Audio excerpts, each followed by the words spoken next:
Hey guys, and welcome back to another episode of your Brains Coach podcast.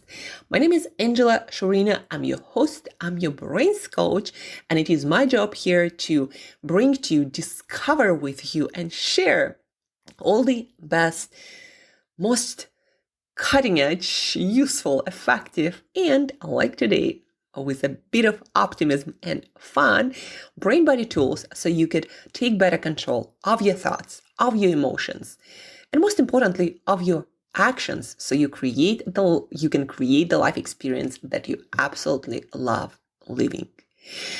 Today, guys, I'm very excited about to share with you this new study that just came out of the Tokyo University, out of Japan and fresh into your ears. And I'm very excited to share it with you because it will make you feel better and it will help you to do better. And it's such a powerful tool.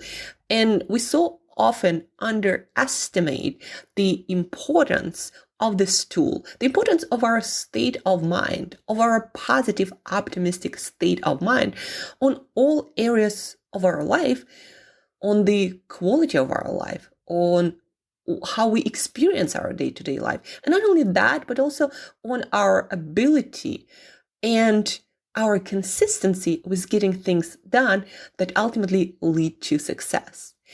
So first the question, how confident are you in your ability to figure shit out? Sorry for my French. Sorry, not sorry. I realized some time ago that the ultimate test of our confidence is how much daily effort we put into our projects. Like, how confident are you that you are able to make this thing, whatever you're thinking about, that big, hairy, audacious goal? How confident are you that you can actually make it happen? Because if you answer this question honestly, and you have almost 100% confidence that you can make it happen, what would be the reason for you to not get up every morning and not get running after your dreams and goals with a smile on your face, no matter how much shit your life will have you to endure? So the study on procrastination and optimism, the first of its kind, and I absolutely love it, how the author connected the dots in this beautiful way. And how they even thought about measuring those things when it comes to procrastination. So they did this study with about 300 young adults in their 20s, and they noticed this high correlation, higher than with any other things like thoughts on well-being or perceived well-being. So they measured the correlation between severe cases of procrastination and people being optimistic about their future. Like if they believe that the future is going to be better than the past or the present. And so what they learned is that people who believed that their future is brighter, is better than their past or their present, those people suffered of procrastination a lot less.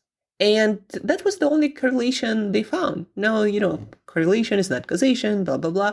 But my personal story, and what I also found with all of my clients that we work with, when people believe, when my clients believe, and we work on that belief as well.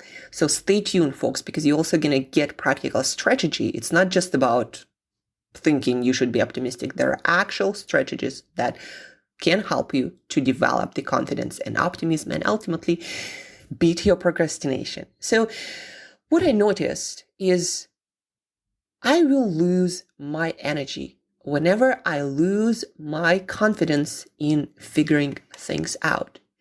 Whenever I start believing that this is pointless, it's like my feet lose walking ability. I get this dragging feet syndrome. I don't want to get out of bed. I don't want to learn new things. I don't want to work with my clients. It feels like I don't want to leave. I just feel like staying in bed, watching Netflix and eating. Why bother? My efforts won't pay off anyhow. I believe that this is an evolutionary hack Mother Nature designed into our brain to, I suppose, prevent waste of resources like energy, time, and ultimately prevent us from dying prematurely and, transferring our genes for the next generations. Makes sense. Like the nature doesn't want you to waste your energy, your resources, your ability to be alive and make things happen, pursuing a path that has no value, that has no rewards, that has a dead end. Nature is the best economist. The more I learn about our brain, about neuroscience and how we function and our motivations, the more I start appreciating this fact. Like nature does not like waste, it hates waste, and it's the best economist creating the best, most economical, the simplest way to get things done, make things happen, and make progress. Keep moving forward. Keep moving all of us forward. So let's change gears here a little bit, change perspective. Now, at the moment, I know that this feeling of not wanting to do stuff is fueled by my confidence. By confidence is a matter of perspective, folks. I want you to really stop and think about that. Your belief about things, about your ability to make things happen is a matter of perspective, of where you focus on. Like, for example, ask yourself to change that perspective, to change where you focus. Ask yourself, what resources do I have to make this happen? I'm alive. I have a place to live. I have food to eat. I have some money in my bank account. I have friends. I have coworkers, peers, relatives.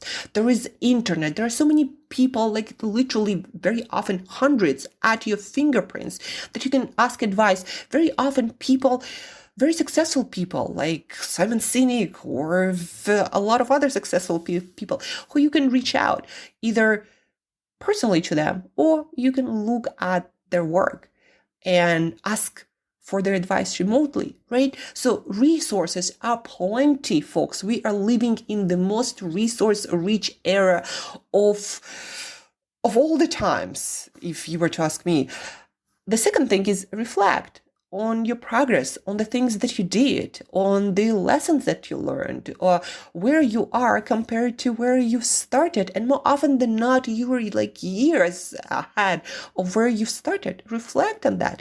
Gain versus gap, as one of the most successful coaching companies founders, Dan Sullivan, the founder of Strategic Coach, he has this book, Gain versus Gap.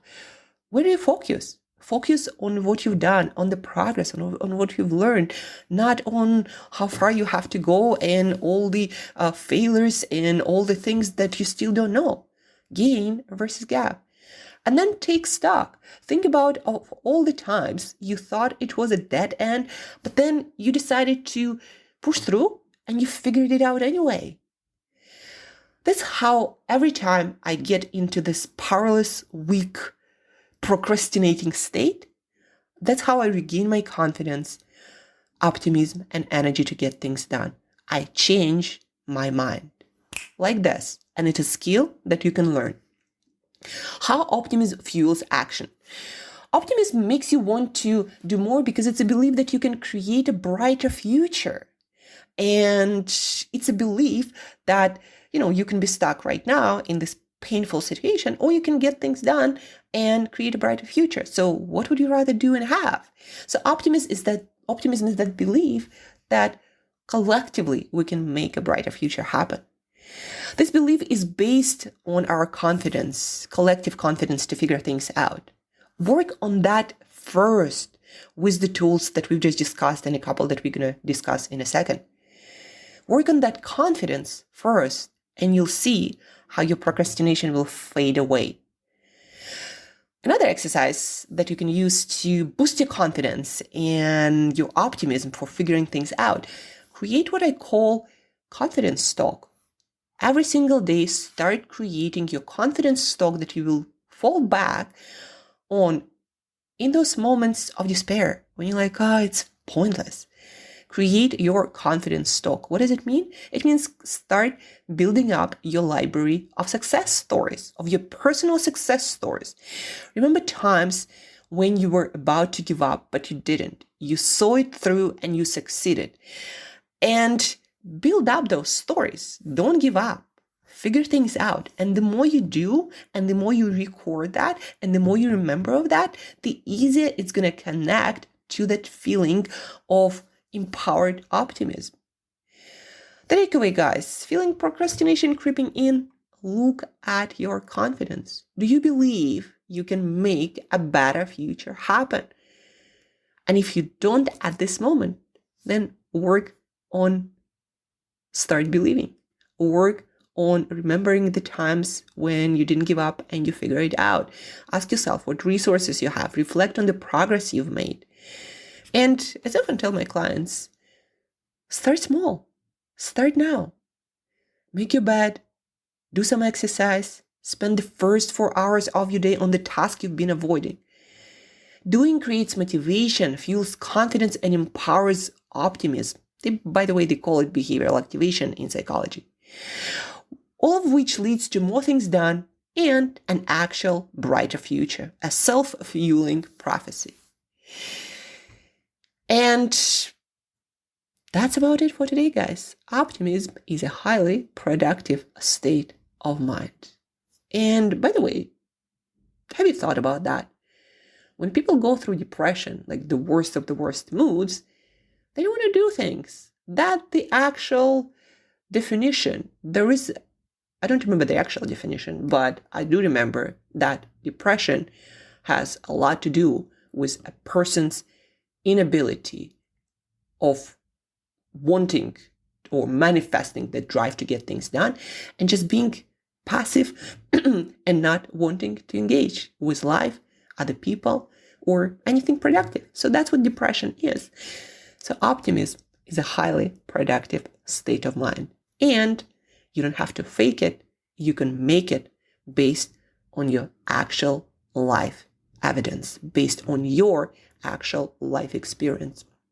And if that's not enough at times, read biographies, look at other people's inspiring stories, and get fuel from them and realize that you are also a member of human race that has this ability to figure things out when we put our mind to it. Out and over, guys. That is all for today. I hope this puts a smile on your face. If not, then start doing. Start remembering how far you've come, all the things that you figured out, and all of the resources that you have at your fingerprints. Not like any other generation before. Realize the possibility, limitless possibilities at your fingerprints, and your ability that you already have to figure it out when you decide to not give up. That's it for today, folks. I hope you are driven to start things, get going, and committing to manifesting, to creating, to cultivating a positive state of mind. Now, we even start having research about how being an optimist, cultivating your belief about brighter future can help you to get things done and build that brighter, better future. Out and over. Talk to you very soon. Keep smiling. Keep building your optimism muscle up. And till next time, get up and get going. Start building that confidence stock and your ultimate belief to figure things out.